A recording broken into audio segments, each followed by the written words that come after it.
A quick warning, this episode contains discussions of domestic and intimate partner violence. Please check the show notes for a more detailed description, and take care of yourself.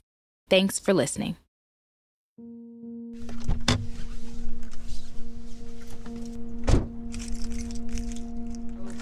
It is so slippery. Scotty and I are heading to the Alma Center on Milwaukee's north side to meet with Will Singleton and hear more about the domestic violence program for men that he leads. When you think about the history of domestic violence, like it goes back, as far as I know, 15th century. Men had the right to beat their women for the sake of discipline in the home. It quickly feels like we're sitting in on a college-level course, which shouldn't surprise us. Will has a bachelor's and 2 master's degrees, and he's aiming for a PhD. Pretty impressive for a man who spent 13 years of his adult life in prison. The first thing Will wants to tell us about is the long history of domestic violence. And it wasn't just subject to violence against women, it was men as well. Like, if a woman was to beat up her husband, he was ridiculous. Like, he would have to wear a silly costume and ride a donkey throughout the village backwards. This is the 1800s, and they had this thing, rule of the thumb. Back in the 1800s, like, you're allowed to beat your woman with a stick, but it can't be no bigger than the roundness of your thumb. Then we move up to, 1960s, the feminism movement, you know what I'm saying? And it wasn't really brought to light to the media until that movement. So I give you that history to understand, like, domestic violence is not gonna be a quick fix. You know what I'm saying? Because it goes back too far. And as long as it takes to tear something down, it takes even longer to build it back up. From Milwaukee PBS with support from the International Women's Media Foundation. This is The Missing Piece, An investigative podcast series about domestic violence cases in Milwaukee County. a growing crisis. Unprecedented numbers of people, mainly women, losing their lives.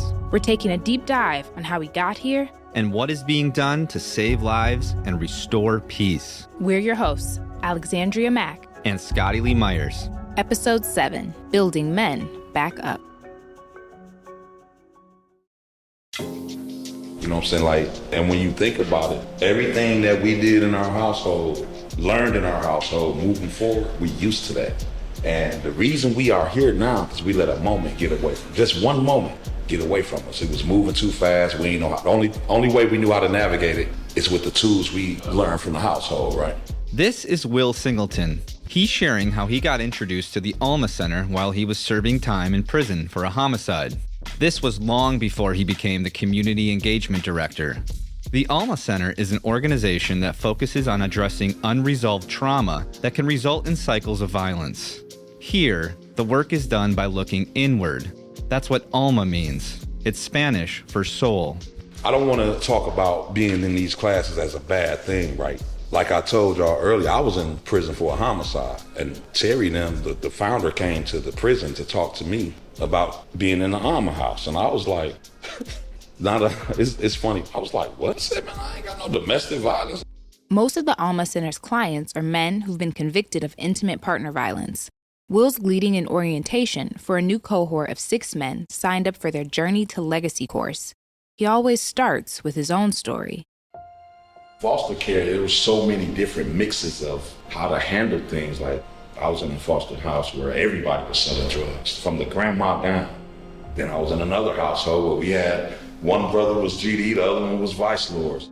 All of the men present were convicted of a DV-related crime and mandated to take the class as a parole or probation requirement. But Will was clear about one thing. This should not be looked at as punishment. So when I speak about the class, like, yeah, I wasn't supposed to be here, and it's probably the same for some of y'all. But I promise you, you landed right where you needed to be. I swear to God, you landed right where you needed to be. It's gonna turn things around, like, for generations to come. Like putting yourself back on track. Yeah, exactly. There's always a bigger picture.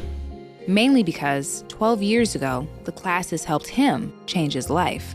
But I have the best of both worlds because I had to do the classes. I come from where most of the people that come here come from.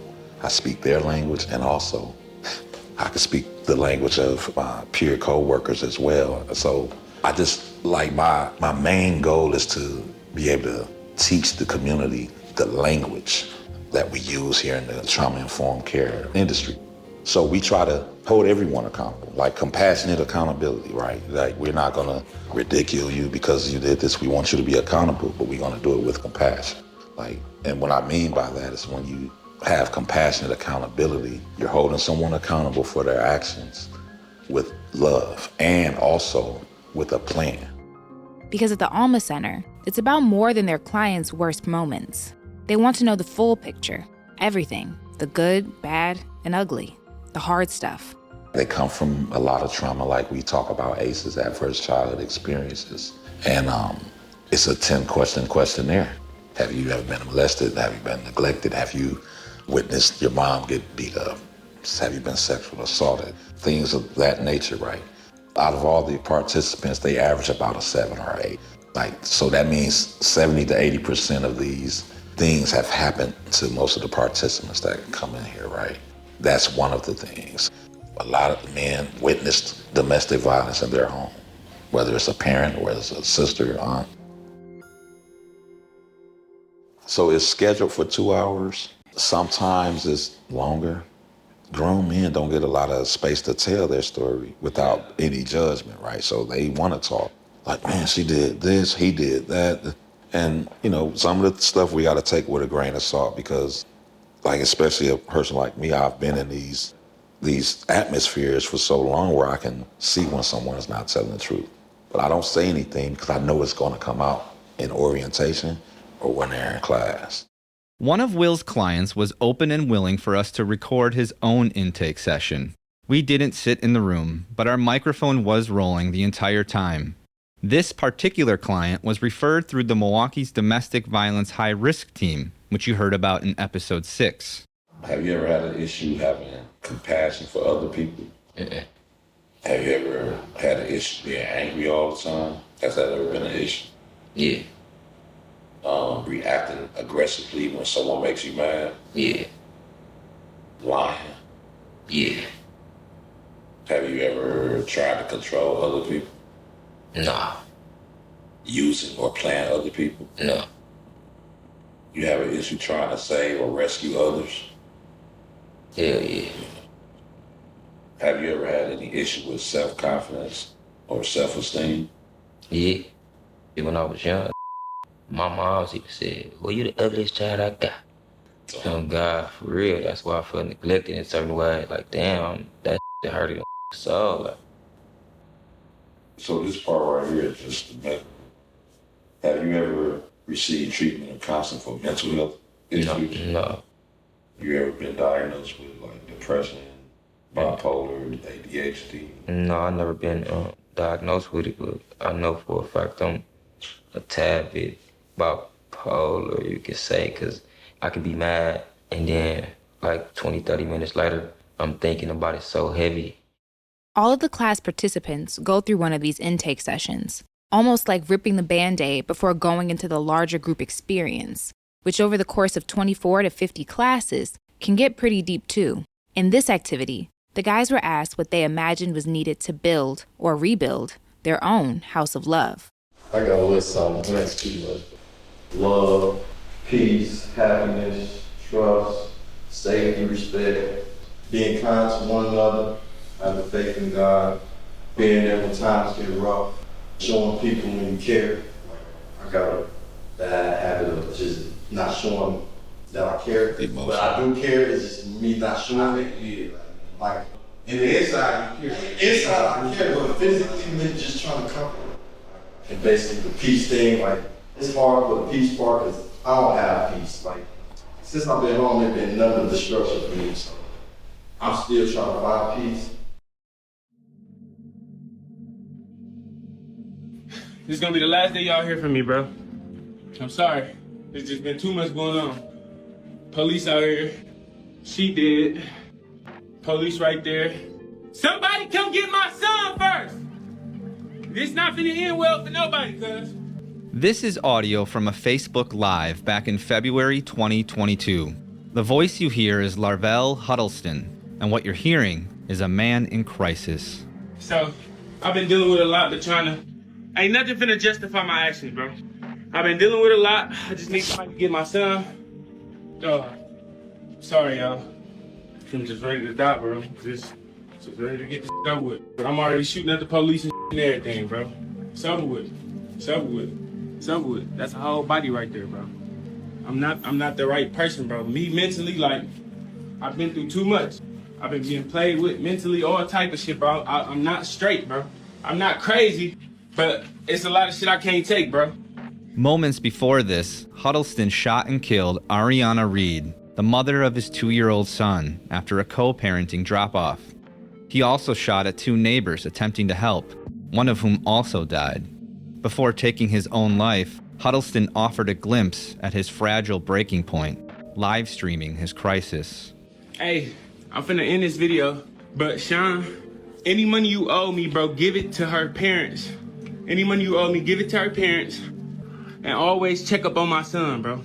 I love everybody. I'm sorry, bro, but that mental health is something else, bro. And I love everybody, bro. I love everybody that love me, bro. Some of his statements striking at advocates like Antonia Drew Norton and Shawn Muhammad at the Asha Project. Someone had sent me the link of the young man that went live on Facebook after he killed his partner.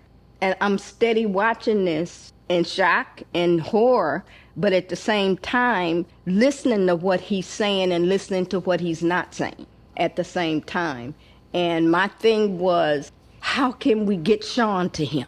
It's like he was going back and forth with his natural self and what the world had created. You know what I mean? So how could we create an environment? How could we throw out a bat signal to let them know that there's somewhere you can go to get help? And Miss Antonia and myself, we were both touched and overwhelmed by what happened with him. You know, because we're looking at it from a different perspective than somebody just on social media. We looking at it like, how could we have prevented this? I believe that anybody and everybody is redeemable. If I don't believe in behavior change, then what am I doing? You know, I have to believe that I can reach somebody with my words and really with my actions, right? And if I don't believe that, then what are we doing, you know? But we tried it the punitive way from the beginning. And just locking up people cannot be the answer. Because when they get out, then what? You know, you get out, you know, you're not reformed, you haven't changed your mindset. You were just housed for a period of time. And then they go back to the same community, some cases the same woman, you know, and he's worse now. He's a hardened criminal, same mindset, maybe even more resolute because he's blaming somebody now for the ordeal that he just went through rather than looking inward to see what caused him to be in that situation. In many ways, the situation with Larvell was like the foundation or the motivation for this campaign, right? Like, how can we reach him before the explosion? Because we know that it's hundreds of him out there. The campaign Shawn's referring to is SOS, Saving Our Sisters, Saving Ourselves. You can think of it as that bat signal mentioned earlier. With the help of a researcher who conducted focus groups, the Asha Project produced a 6-week social media campaign to advertise services and resources available for Black men who may be struggling with depression, anger, and anxiety in relationships. A study showed positive results. Here's Milwaukee Journal Sentinel reporter Ashley Lutheran on the campaign's effectiveness. I think the Asha Project has done really important work on trying to reach populations that have historically been underserved by mainstream organizations. They are focusing on that outreach. They are trying to engage men. I think that's a really important component. There have to be resources and supports for people who do want to change. We have to understand that there is the capacity for change while also acknowledging the need for accountability and people to take responsibility for harm that they have done. That's a tricky balance. Asha has worked really hard with their messaging to try to draw people in, particularly men, voluntarily, to talk about these issues and to really talk about broadening the conversation to strengthening families, right? Strengthening families, healthy families mean we have healthy neighborhoods. Healthy neighborhoods means we have a healthy city. It's hard work to soften up men who have been inundated with messages like toughen up their whole lives, suggesting that emotions from a man are anything but acceptable. All of us, like men especially, we were put in a box, like from age 2 or 3. Quit crying, you crying like a girl. So now you're older and you're around all these men. Everyone has the belief like, man, I ain't supposed to be talking about no emotions. So now it takes somebody like myself or Mr. James to show them like, you can cry, you just got to do it with your chin up and your chest out, that's all. We just trying to get people to not be afraid to be who they want to be. You know what I'm saying? So like getting back to your authentic self, it's just being yourself unapologetically, not being afraid to be vulnerable, not afraid to be wrong, not afraid to be compassionate, not afraid to cry. Like all these things, we were born to do these things, connect, be trusted, honesty, explore, all these things. We were born to do this stuff, but we've gotten away from it because we lived in the house of chaos. And for some men, that missing piece of their healing puzzle may just be a house of love. If you or someone you know is going through a crisis or need help, call the National Domestic Violence Hotline at 800-799-7233. Resources specific to Milwaukee can be found in our show notes. On the final episode of The Missing Piece, we leave you with a celebration of survivors. In this moment, you may feel worthless, but lift your head up, wipe those tears, and know that God has you. You are loved, you are appreciated, you are seen, and you are not alone. The Missing Piece is hosted and produced by Alexandria Mack and Scotty Lee Myers. Other members of our team include sound engineer Grant Martin, engineering manager Arlene Giuliani Kazorik, and digital content manager Carol Burns. Thanks for listening. If you're a fan of this reporting, please subscribe to the podcast and leave a rating. You'll hear from us again soon for episode 8 of The Missing Piece.